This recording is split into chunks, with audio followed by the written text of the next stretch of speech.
हमारी आज की कहानी मुंबई के एक ऐसे खानदान की कहानी है जो बहुत ही साधारण परिवार से आता है, पर आगे चलकर उसका लेवल बहुत ही असाधारण हो जाता है। जहां अंडरवर्ल्ड में उसकी दोस्ती और दुश्मनी दाऊद इब्राहिम, छोटा राजन जैसे बड़े बड़े माफियाओं से थी, वहीं राजनीति के क्षेत्र में भी उसने असेंबली मेंबर बनने तक सफलता हासिल की। एक मुस्लिम लड़की से शादी की, वो भी विधायक का चुनाव जीती और असेंबली तक पहुंची। अरुण गवली टैडी के नाम से फेमस हो गया। कहानी आपको फिल्मी लग रही होगी, लेकिन आज हम आपको इस वीडियो में अरुण गवली की फिल्म स्टोरी पर रियलिटी का तड़का लगाने जा रहे हैं। बने रहिए हमारे साथ इस वीडियो में बिल्कुल आखिर तक। अरुण गवली के पिता एक मिल में मजदूर के तौर पर काम किया करते थे। साधारण से परिवार में अरुण गवली के पास पढ़ने लिखने और एक बड़ा आदमी बनने के ज्यादा अवसर नहीं थे। 10वीं तक की पढ़ाई करने के बाद इसने भी पिता के साथ मिल में मजदूरी करने का काम शुरू कर दिया ताकि घर परिवार को चलाने में आसानी हो। लेकिन बदलते वक्त के साथ अरुण गवली का रुझान अंडरवर्ल्ड की तरफ बढ़ता चला गया। वो गुंडागर्दी और अपराध के रास्ते पर अपने कदम बढ़ाता चला गया। लेकिन शक्ति मिल में काम करते हुए इसने गुंडागर्दी के साथ साथ नेतागिरी के काम में भी हाथ मारना शुरू किया और आगे चलकर इसने खटाऊ मिल में काम किया। फिर गोदरेज, क्रॉम्पटन जैसी मिल में इसने काम किया और क्रॉम्पटन में काम करते हुए इसकी मुलाकात सदाशिव बावले से हुई। साल 1975, 1976, 1977 के दौरान घट रही तमाम घटनाक्रम अरुण गवली की जीवन के नए अध्याय की शुरुआत कर रहे थे। सदाशिव बावले का एक नाम सदा मामा भी था।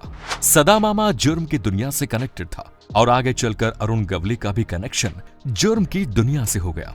अरुण गवली जिस स्कूल से पढ़कर निकला था, उसी स्कूल में इसके कुछ साथी भी थे, जैसे रामा नायक, बावल्या सावंत, छोटा बाबू, विलास। जुर्म की दुनिया में कदम रखने के बाद अपने इन्हीं दोस्तों के साथ अरुण गवली ने अपना एक छोटा सा अध्ययन तैयार कर लिया। ये वो दौर था जब मुंबई का अंडरवर्ल्ड अपनी एक पीढ़ी को जाता हुआ देख रहा था और दाऊद इब्राहिम और उसके गैंग के रूप में दूसरी पूरी को बढ़ता हुआ। उस दौर में हाजी मस्तान, करीम लाला, वरदराजन मुदलियार जैसे जाने माने डॉन अपनी आखिरी पारी खेल रहे थे, जिसमें वरदराजन मुदलियार ने जुर्म से तौबा कर ली और मुंबई भी छोड़ दिया। हाजी मस्तान ने जुर्म का रास्ता छोड़ दिया। अब वो राजनीति के तालाब में हाथ पांव मारने लगा, जबकि करीम लाला ने दाऊद इब्राहिम के बड़े भाई शब्बीर को मारकर दुश्मनी की नई पारी की शुरुआत की। साल 1981 दाऊद इब्राहिम ने भी करीम के भाई रहीम को मारकर अपना बदला ले लिया। लेकिन बदले की आग में सिर्फ दुश्मन खत्म होते हैं, दुश्मनी नहीं। आगे चलकर करीम लाला ने दाऊद से समझौता कर लिया और जुर्म की दुनिया को छोड़ दिया।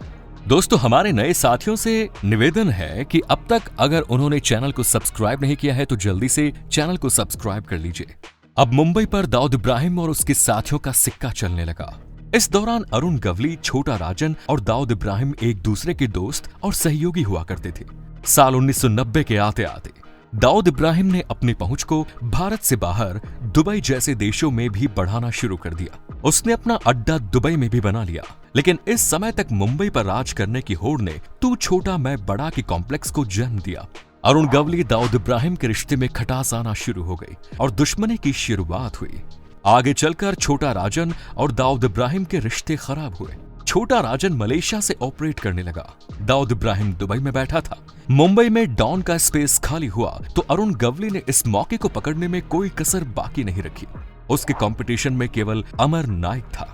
18 अप्रैल साल 1994 में अरुण गवली ने रविंद्र सावंत नाम के शार्प शूटर को अमर नायक के भाई अश्विन नायक को मारने के लिए भेजा।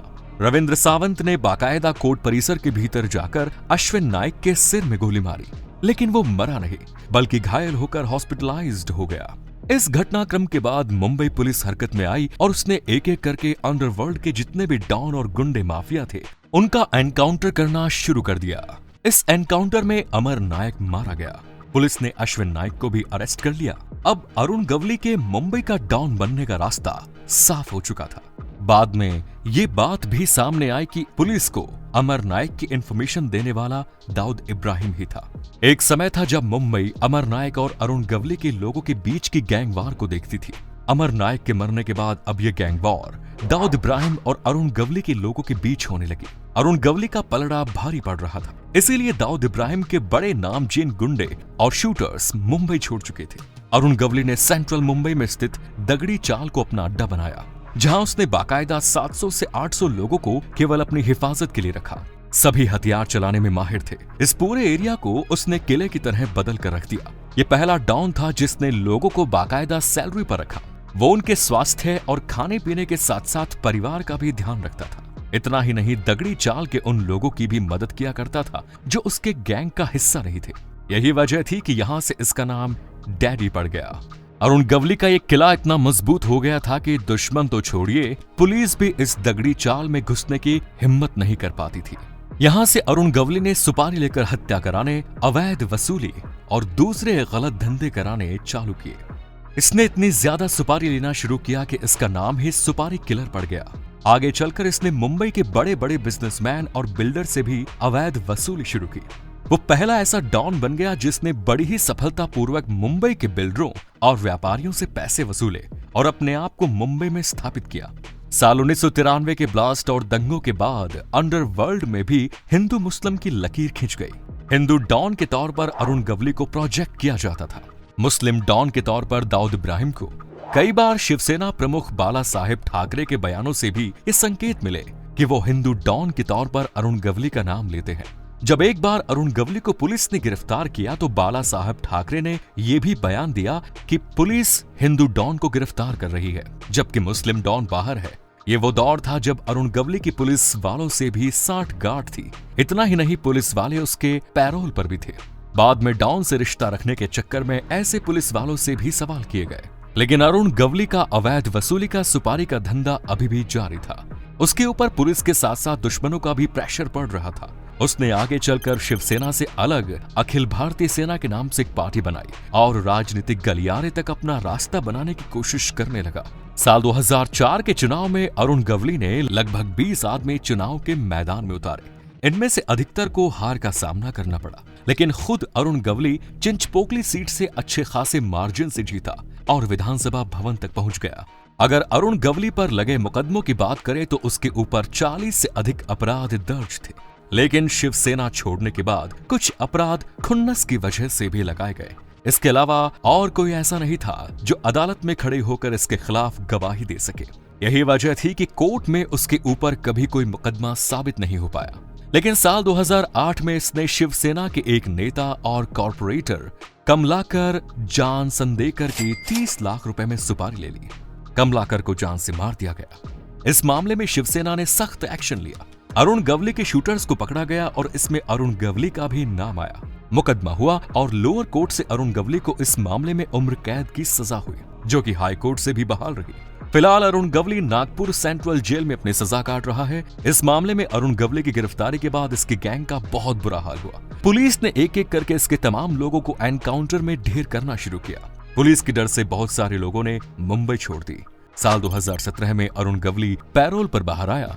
दगड़ी चाल में जश्न मनाया गया और एक बार फिर दुनिया ने अरुण गवली के डॉन वाले तेवर देखे। अरुण गवली के परिवार में उसकी बेटी ने कॉर्पोरेटर का चुनाव जीता। एक बेटा भी है। अरुण गवली ने जुबैदा गुजावर नाम की मुस्लिम महिला से प्रेम विवाह किया। जुबैदा ने अपना नाम आशा रख लिया। अब तगड़ी चाल की जिम्मेदारी उसके ऊपर है और लोग उसे मम्मी कहकर बुलाते हैं। आशा गवली भी एमएलए बनी। अरुण गवली का अपने बारे में अब यही कहना है कि वो तो एक समाज सेवी है। वो कभी ध्यान नहीं रहा कि उसने कोई अपराध नहीं किया। उस पर जितने भी आरोप लगे हैं वो राजनीति के चलते लगे हैं। आपका अरुण गवली को लेकर क्या कहना है कमेंट्स में जरूर बताएं। मिलते हैं नेक्स्ट वीडियो में। जय हिंद, जय भारत, वंदे मातरम।